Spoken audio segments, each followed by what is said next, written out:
அனைவருக்கும் வணக்கம். வாரிகோஸ் vein treatment பத்தி தான் நம்ம இந்த பதிவுல கம்ப்ளீட்டா பார்க்க போறோம்.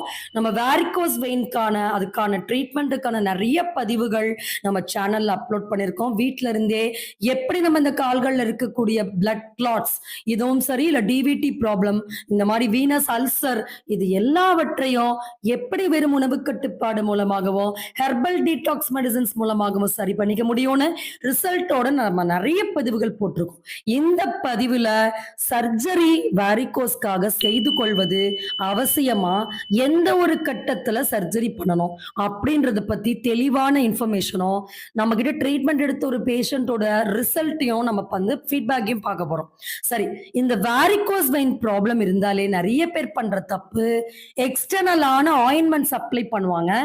அந்த தவற முதல்ல நம்ம நிறுத்திறணும். ஏன்னா, இந்த கால்கள்ல